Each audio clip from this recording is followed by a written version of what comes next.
Hello, everyone, and welcome to another edition of the Forex Technical Market Update for Thursday, May 28th, 2015. Okay, what we're looking at is a daily chart of the Australian dollar. And what we see here is that the market topped out near the 82 level and has been declining ever since. And over the last couple of weeks, I said, and I was speaking about the power of pivot points. And let's just examine this market here. Australian dollar USD. What we had. Let me just put.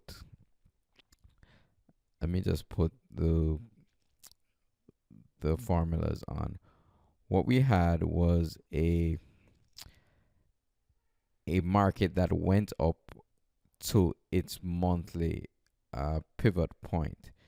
And these monthly pivot points are very important. So what you can see here is that this blue line represents the monthly R1 pivot point.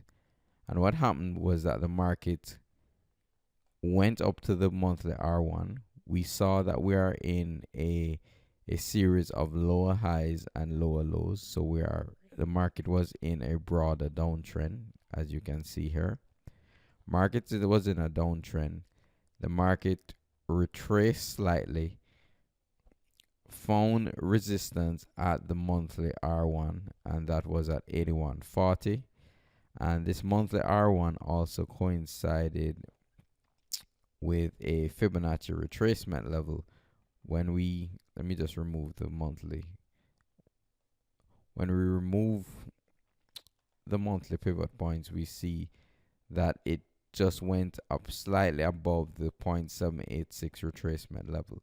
So we had a monthly R1 and also a pivot point, the monthly R1 pivot point, and we had the 786 retracement level that lined up perfectly. And what did we get? I mean, yes, we saw that, but we also got a sell signal here.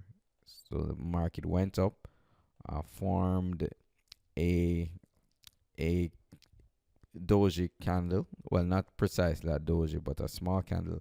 And then the market reversed, getting a sell signal, and the market has declined ever since.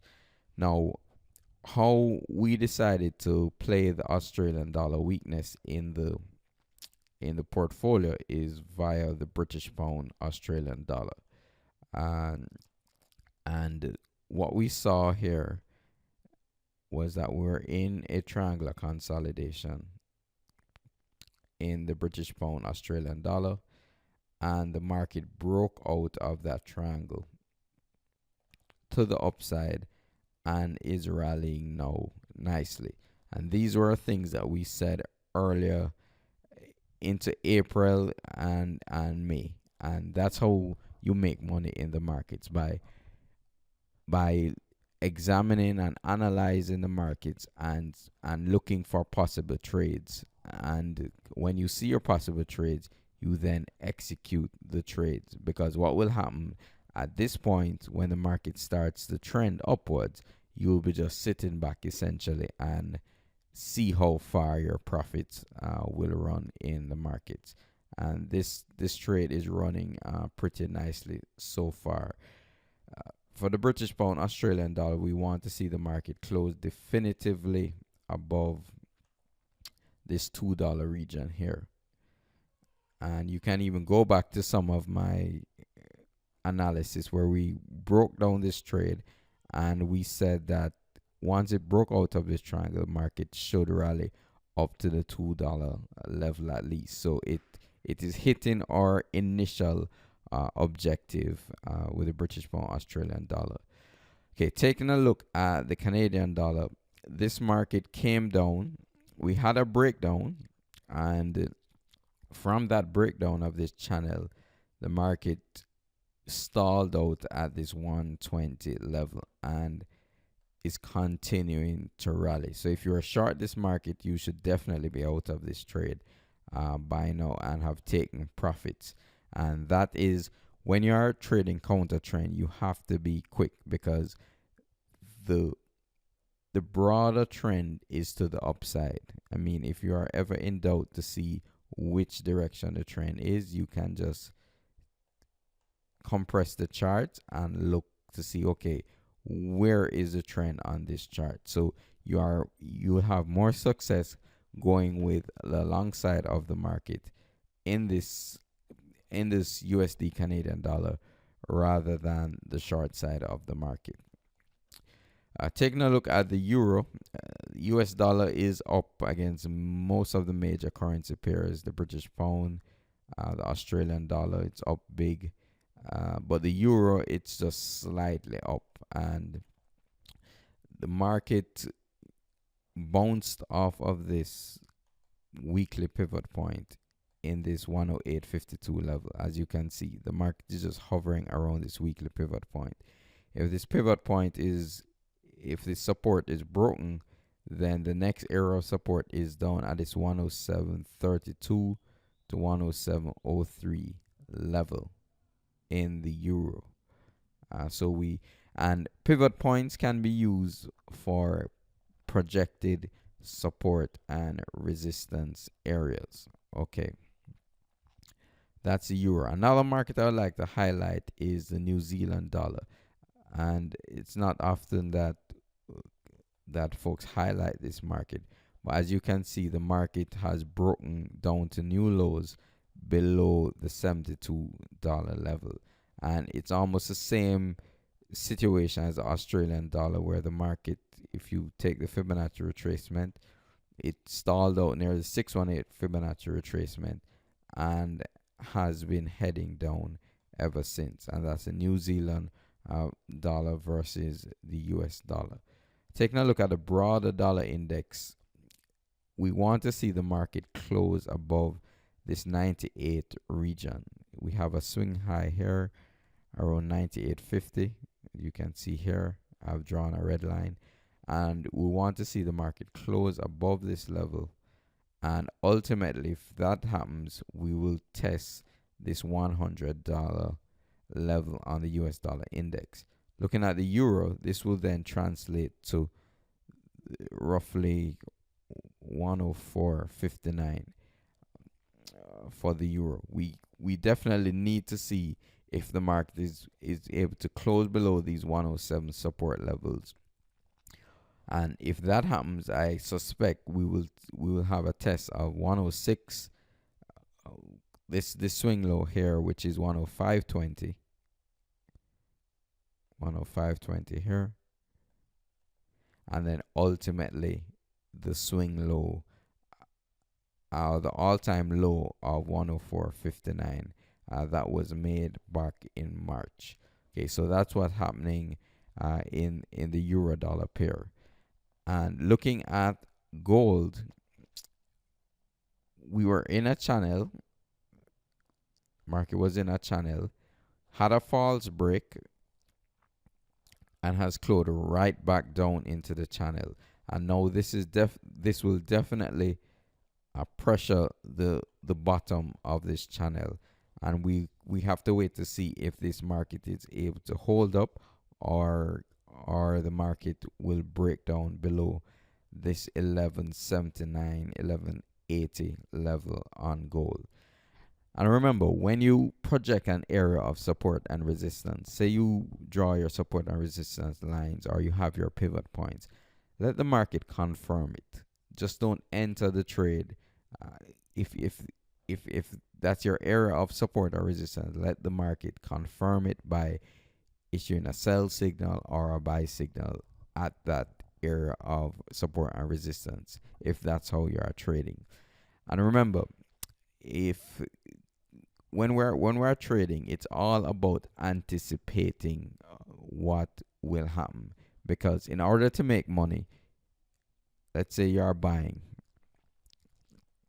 in order to make money in the markets, you will have to buy low and sell high. at some point.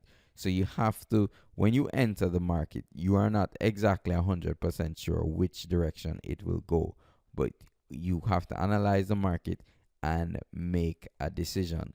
The market is not somewhere where you can be wishy-washy and cut and run quickly.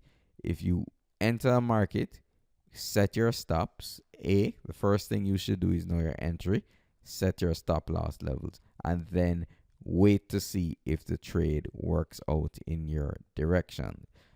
This is definitely not an arena where you can be second guessing yourself too many times, because that will allow doubt to enter your trading.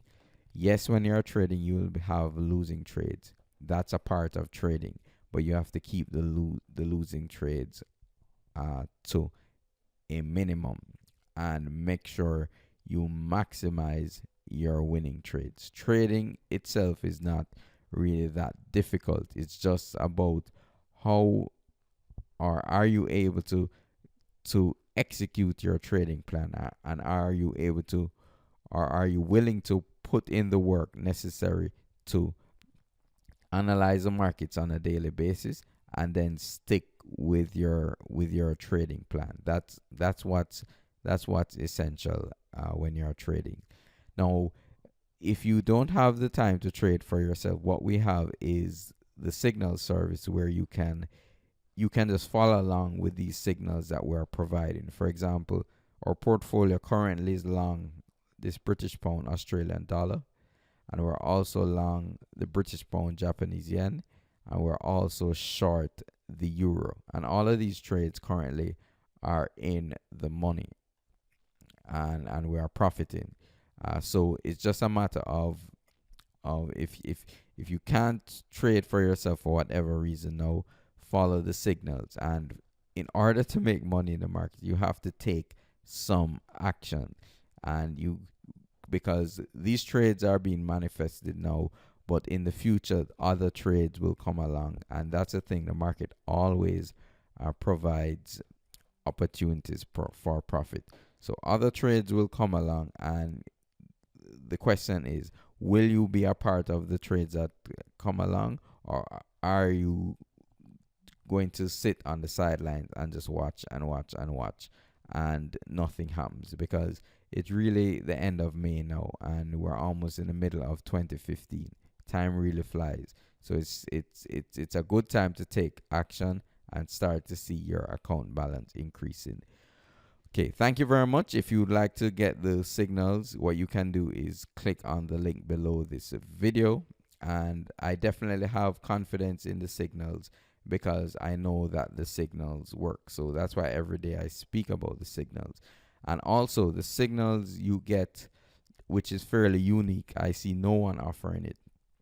You get a 365-day money back guarantee, or make money or it's free guarantee.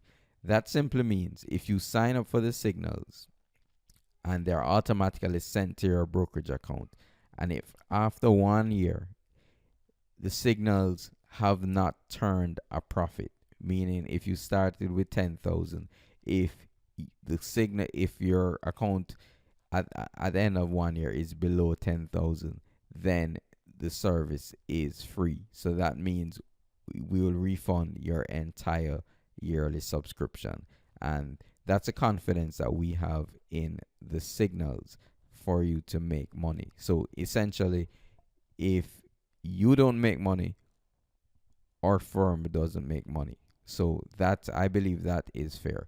Okay, I've said enough. Thank you very much. And if you like the signals, click on the link below this video, and we'll see you tomorrow. Thank you.